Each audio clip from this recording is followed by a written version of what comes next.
New Zealand के खिलाफ super 8 टी20 मुकाबले से ठीक पहले पाकिस्तान टीम मैनेजमेंट ने जिस तरह से 5 बड़े बदलावों के साथ नई प्लेइंग 11 की घोषणा की है, उसने साफ कर दिया है कि टीम अब टूर्नामेंट के निर्णायक मोड़ पर किसी तरह की ढिलाई के मूड में नहीं है। सुपर 8 का हर मैच सेमीफाइनल की दिशा तय करता है और ऐसे समय में कॉम्बिनेशन बदलना साधारण निर्णय नहीं माना जाता। लेकिन इस बार चयनकर्ताओं और टीम लीडरशिप ने संकेत दिया है कि वे परिस्थितियों, फॉर्म और रणनीति तीनों को प्राथमिकता दे रहे हैं। न्यूजीलैंड जैसी अनुशासित और संतुलित टीम के खिलाफ खेलना हमेशा चुनौतीपूर्ण रहा है। हाल के वर्षों में पाकिस्तान टीम और न्यूजीलैंड टीम के मुकाबले रणनीतिक स्तर पर काफी दिलचस्प रहे हैं। न्यूजीलैंड की पहचान सटीक गेंदबाजी, तेज फील्डिंग और नियंत्रित बल्लेबाजी से जुड़ी है, जबकि पाकिस्तान अक्सर प्रतिभा और आक्रामकता के मिश्रण से खेल को मोड़ने की कोशिश करता है। ऐसे में सुपर 8 के पहले मैच से पहले 5 बदलाव करना इस बात का संकेत है कि पाकिस्तान इस बार योजनाबद्ध सोच के साथ उतरना चाहता है। इन बदलावों को सिर्फ नामों की अदला बदली के रूप में नहीं देखा जा सकता। टीम मैनेजमेंट ने बल्लेबाजी क्रम, ऑलराउंड विकल्प और गेंदबाजी संयोजन तीनों स्तरों पर संतुलन को नए सिरे से गढ़ने की कोशिश की है। शुरुआती ओवरों में स्थिर शुरुआत और बीच के ओवरों में रन गति बनाए रखना हाल के मैचों में एक चुनौती रही थी। यही कारण है कि शीर्ष क्रम में लचीलापन बढ़ाने पर जोर दिया गया है। चयन में उन खिलाड़ियों को प्राथमिकता दी गई है जो परिस्थिति के अनुसार अपनी भूमिका बदल सकते हैं। मिडिल ऑर्डर को भी नई जिम्मेदारी सौंपी गई है। सुपर 8 जैसे चरण में अक्सर मुकाबले 12 से 16 ओवर के बीच तय होते हैं, जब रन रेट का दबाव बढ़ता है। पाकिस्तान ने इस चरण के लिए ऐसे बल्लेबाजों और ऑलराउंडरों को तरजीह दी है जो स्ट्राइक रोटेट करने के साथ बड़े शॉट खेलने की क्षमता रखते हो। इससे टीम को आखिरी ओवरों में अतिरिक्त जोखिम लेने की जरूरत कम होगी और लक्ष्य का पीछा करते समय संतुलन बना रहेगा। गेंदबाजी इकाई में भी स्पष्ट रणनीतिक सोच दिखाई देती है। न्यूजीलैंड के बल्लेबाज स्पिन के खिलाफ धैर्य से खेलते हैं और तेज गेंदबाजों के खिलाफ मौके का इंतजार करते हैं। इसे ध्यान में रखते हुए पाकिस्तान ने अपनी आक्रमण योजना में विविधता जोड़ी। नई गेंद से शुरुआती झटके देने की कोशिश और बीच के ओवरों में रन रोकने की सख्त रणनीति। डेथ ओवर्स में नियंत्रण इस मुकाबले की कुंजी माना जा रहा है और इसी वजह से संयोजन में बदलाव किए गए। फील्डिंग पर भी खास ध्यान दिया गया है। सुपर 8 जैसे चरण में छोटी गलतियां बड़े परिणाम ला सकती हैं। टीम चयन में ऐसे खिलाड़ियों को तरजीह दी गई है जो सिर्फ अपने मुख्य कौशल से नहीं बल्कि मैदान पर अतिरिक्त ऊर्जा से भी योगदान दे सके। यह संकेत है कि पाकिस्तान इस मैच को हर विभाग में प्रतिस्पर्धी बनाना चाहता है।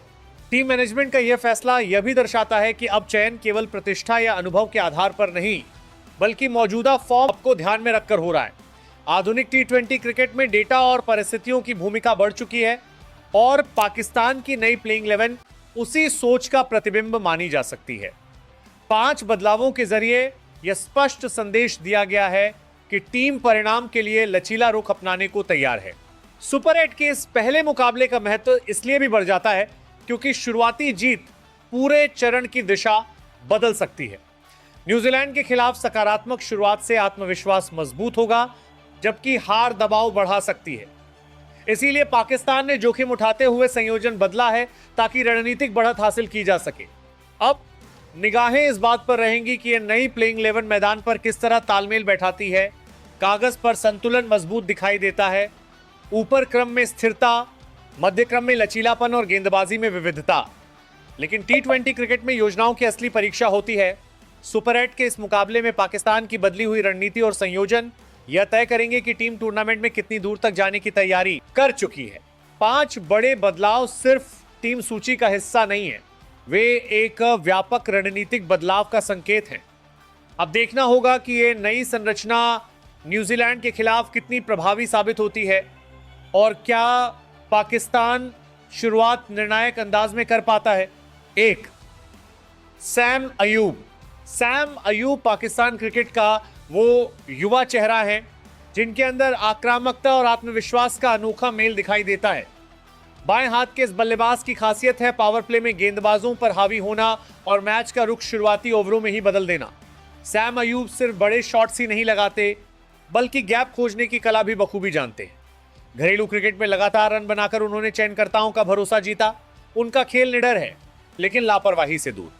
अगर शुरुआत मिल जाए तो वो लंबे समय तक क्रीज पर टिककर टीम को मजबूत प्लेटफॉर्म दे सकते हैं। आने वाले समय में वे पाकिस्तान की बैटिंग लाइनअप के अहम स्तंभ बन सकते हैं। 2. साहिबजादा फरहान एक तकनीकी रूप से सदे हुए टॉप ऑर्डर बल्लेबाज हैं जिनकी बल्लेबाजी में संयम, और क्लास दोनों झलकते हैं। फर्स्ट क्लास क्रिकेट में ढेरों शतक लगाकर उन्होंने अपनी क्षमता साबित की है। फरहान नई गेंद को समझदारी से खेलते हैं और धीरे धीरे पारी को गति देते हैं। उनकी स्ट्रोक प्ले में विविधता है, कवर ड्राइव से लेकर पुल शॉट तक सब कुछ संतुलित नजर आता है। टीम को जब स्थिर शुरुआत चाहिए होती है तब उनका अनुभव काम आता है। वह सिर्फ रन बनाने वाले खिलाड़ी नहीं बल्कि पारी को आकार देने वाले बल्लेबाज हैं।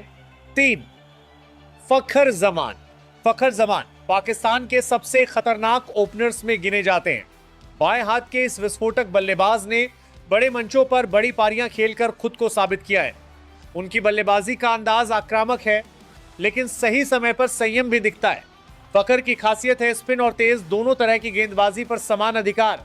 जब वह लय में होते हैं तो विपक्षी कप्तान के पास ज्यादा विकल्प नहीं बचते। उनका अनुभव टीम को आत्मविश्वास देता है और बड़े मैचों में उनका बल्ला अक्सर निर्णायक साबित होता है। 4 सलमान आगा। सलमान आगा एक समझदार ऑलराउंडर और शांत स्वभाव के कप्तान हैं। मध्य क्रम में बल्लेबाजी करते हुए वे पारी को संतुलन देते हैं और जरूरत पड़ने पर तेज रन भी बना सकते हैं। ऑफ स्पिन गेंदबाजी के जरिए वह टीम को अतिरिक्त विकल्प प्रदान करते हैं। कप्तानी में उनकी सबसे बड़ी ताकत है रणनीतिक सोच और खिलाड़ियों पर भरोसा। वह परिस्थितियों के हिसाब से फैसले लेने में माहिर माने जाते हैं। टीम के भीतर सकारात्मक माहौल बनाकर प्रदर्शन निकालना उनकी पहचान है। 5 उस्मान खान। उस्मान खान आक्रामक मानसिकता वाले मध्यक्रम बल्लेबाज हैं जो तेज गति से रन बनाने की क्षमता रखते हैं। T20 प्रारूप में उनका स्ट्राइक रेट उनकी सबसे बड़ी ताकत है। उस्मान लंबे शॉट्स खेलने से नहीं डरते और डेथ ओवरों में तेजी से मैच पलट सकते हैं। उनकी फिटनेस और फील्डिंग भी टीम के लिए अतिरिक्त लाभ है। वे ऐसे खिलाड़ी हैं जो दबाव में भी सकारात्मक सोच के साथ बल्लेबाजी करते हैं। 6 शादाब खान। शादाब खान पाकिस्तान के प्रमुख लेग स्पिन ऑलराउंडर हैं। उनकी गेंदबाजी में विविधता और बल्लेबाजी में आक्रामकता दोनों मौजूद हैं। मिडिल ओवरों में विकेट निकालने की उनकी क्षमता टीम के लिए बेहद अहम है। शादाब तेज फील्डर भी हैं और अक्सर मैच में ऊर्जा भर देते हैं। जरूरत पड़ने पर वे तेजी से रन बनाकर टीम को मजबूत फिनिश। अनुभव और युवापन का संतुलन उन्हें खास बनाता है। 7 मोहम्मद नवाज। मोहम्मद नवाज बाएं हाथ के स्पिन ऑलराउंडर हैं जो गेंद और बल्ले दोनों से योगदान देते हैं। उनकी सटीक लाइन लेंथ बल्लेबाजों को खुलकर खेलने का मौका नहीं देती। निचले क्रम में आकर वे उपयोगी रन जोड़ सकते हैं। नवाज की खासियत है दबाव के समय शांत रहना। टीम संतुलन में उनका रोल महत्वपूर्ण होता है, खासकर जब अतिरिक्त स्पिन विकल्प की जरूरत हो। 8 फहीम अशरफ। फहीम अशरफ एक तेज गेंदबाजी ऑलराउंडर हैं जो नई गेंद और डेथ ओवर दोनों में प्रभाव छोड़ सकते हैं। फहीम की बल्लेबाजी में ताकत है और वे तेज रन बनाने की क्षमता रखते हैं। उनकी स्विंग गेंदबाजी विपक्षी बल्लेबाजों को परेशान करती है। टीम के संतुलन में उनका योगदान अहम है क्योंकि वे दोनों विभागों में विकल्प देते हैं। 9 शाहीन शाह अफरीदी। शाहीन शाह अफरीदी पाकिस्तान के प्रमुख तेज गेंदबाज और नई गेंद के सबसे बड़े हथियार माने जाते हैं। उनकी तेज रफ्तार और स्विंग शुरुआती ओवरों में विकेट दिलाने में कारगर है। शाहीन की खासियत है बड़े मैचों में शानदार प्रदर्शन। वह बल्लेबाजों पर दबाव बनाकर पूरी पारी की दिशा तय कर देते। उनकी मौजूदगी से टीम का आत्मविश्वास बढ़ जाता है। 10 उस्मान तरीके। उस्मान तरीके एक उभरते हुए स्पिन गेंदबाज हैं जिनकी लाइन और नियंत्रण उन्हें खास बनाता है। मिडिल ओवरों में रन रोकने और विकेट निकालने की जिम्मेदारी वे निभाते हैं। उस्मान का आत्मविश्वास और निरंतरता उन्हें भविष्य का महत्वपूर्ण खिलाड़ी बना सकती है। वे टीम के स्पिन अटैक को गहराई देते हैं। 11 सलमान मिर्जा। सलमान मिर्जा तेज गेंदबाजी आक्रमण में नई ऊर्जा जोड़ने वाले खिलाड़ी हैं। उनकी गति और उछाल बल्लेबाजों को असहज कर सकती है। घरेलू क्रिकेट में लगातार प्रदर्शन के बाद उन्होंने टीम में जगह बनाई। सलमान की कोशिश रहती है कि हर स्पेल में आक्रामकता बरकरार रहे। वह डेथ ओवरों में भी भरोसेमंद विकल्प साबित हो सकते हैं।